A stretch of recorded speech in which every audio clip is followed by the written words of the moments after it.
Nous n'étions pas allés à Devil's Den pour traquer des fantômes.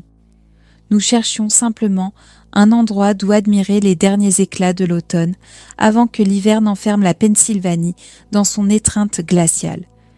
J'avais fait la route depuis Baltimore avec ma cousine Ellie et son fiancé Mark nous avait rejoints pour prendre des photos. C'était l'une de ces escapades improvisées qui donnent l'impression de fuir le monde, jusqu'à ce que cette impression se brise. Devil's Den, c'est un chaos de blocs gigantesques dans le parc militaire de Gettysburg, un lieu que l'on visite enfant lors d'excursions scolaires et que l'on n'oublie jamais tout à fait. Les pierres y sont froides, anciennes, polies par le temps et le malheur. Les récits disent que durant la guerre de sécession, des soldats se sont battus et sont morts dans ces anfractuosités, leur sang se mêlant à la mousse et à la terre. Lorsque nous arrivâmes, le parc était presque désert. Le vent poussait des feuilles mortes à travers le gravier du parking. Le ciel s'était couvert, un gris doux s'étirant jusqu'à l'horizon. L'air avait cette odeur de feuilles en décomposition, coupée par la pointe métallique de la pierre. Nous gravîmes les rochers avec lenteur, attentifs à chacun de nos pas. La roche était sèche, mais le froid donnait à tout une fragilité, comme si le moindre faux mouvement pouvait la fendre. Nous nous installâmes au sommet du plus haut bloc, celui où une plaque commémore la brigade texane. Mark manipulait son appareil, changeant d'objectif avec la concentration de celui qui cherche à capter plus qu'une simple image. Ellie s'était allongée sur la pierre, le manteau fermé jusqu'au menton, les yeux mi-clos, observant les arbres qui ployaient sous le vent. Nous gardions le silence, non par recueillement, mais à cause du poids des lieux. Même sans croire aux esprits, Devil's Den colle à la peau comme un voile, lourd, guetteur. Ce n'est pas une présence qui fait du bruit, c'est une absence assourdissante, comme si quelque chose retenait son souffle. Je ne saurais dire quand je sentis, pour la première fois, que nous n'étions pas seuls. Peut-être à cause du silence soudain, plus de vent, plus d'oiseaux. Même le bruit sourd de la route avait disparu. L'air paraissait scellé sous vide. Je me retournai lentement, scrutant les rochers, les creux sombres entre eux. Et c'est alors que j'aperçus la première silhouette. Elle se tenait entre deux blocs au bas de la colline. Pas de couleur, pas de détails, juste une ombre en forme d'homme, plus sombre que tout ce qui l'entourait.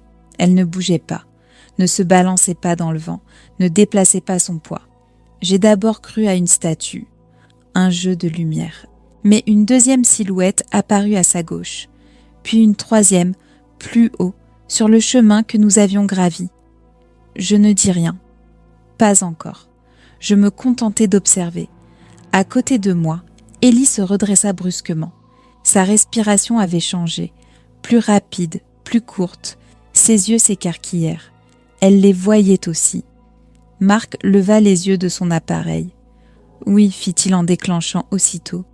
3, non, 4. » La quatrième se tenait à l'extrémité, près d'un muret couvert de mousse. Celle-là était différente, plus grande, plus mince. Ses bras semblaient trop longs, sa posture trop raide, comme une imitation maladroite de l'humain, un manteau mal taillé enfilé sur une forme qui n'était pas la nôtre. Aucune de ces silhouettes ne bougeait. Elle restait là, tournée vers nous. Je sentis une pression m'écraser la poitrine, comme si l'air se comprimait. Mon cœur battait lourdement, non pas vite, mais avec ce poids familier, celui qui m'avait étreint avant l'enterrement de mon père ou dans les ascenseurs interminables des gratte-ciel.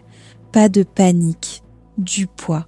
« Il faut partir », dit Ellie, vacillante. « Tout de suite. » Mais Mark continuait d'appuyer sur le déclencheur. Le bruit de son appareil fut englouti par le silence. Même les feuilles avaient cessé de bruire, comme si le son ne pouvait plus circuler ici, comme si nous avions basculé sous l'eau. Puis tout changea. Les ombres se déplacèrent. Pas comme on marche, pas de pas, pas de balancement. Elles étaient simplement ailleurs, plus proches. En un clin d'œil, la grande silhouette avait franchi la moitié des rochers.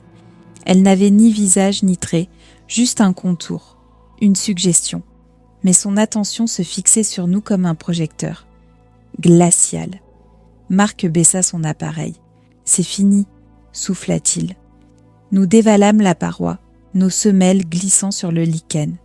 Mon cœur cognait dans mes tempes. À chaque coup d'œil en arrière, elles ne nous poursuivaient pas vraiment. Elles étaient simplement plus proches. Leurs mouvements n'avaient pas de trajectoire. Elles étaient juste ailleurs, toujours plus près. Arrivés en bas, nous nous arrêtâmes. La voiture n'était qu'à une 30aine de mètres, derrière un petit bois. Nous la voyions très bien. Elles aussi. L'une des silhouettes se tenait désormais devant le bosquet, entre nous et le véhicule.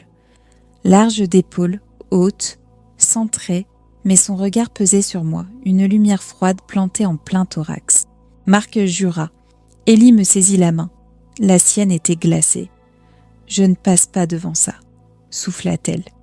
Mes jambes se figèrent, comme si la gravité était plus forte ici. Mes pensées tournaient à toute allure. Que voulait-elle? Était-elle liée à ce lieu ou à nous? C'est alors que la plus petite silhouette bougea.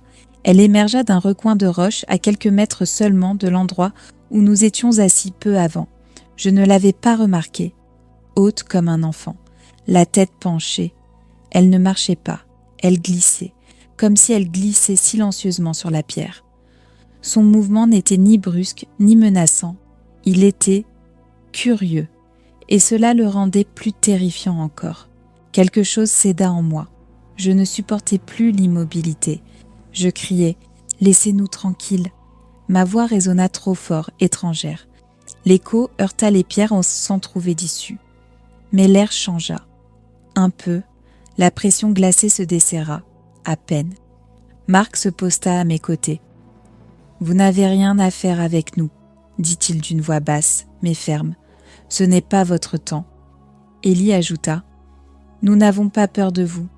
Vous ne pouvez pas nous suivre. » Nous restâmes, plantés là, côte à côte, haletants, leur faisant face comme on repousse des bêtes sauvages.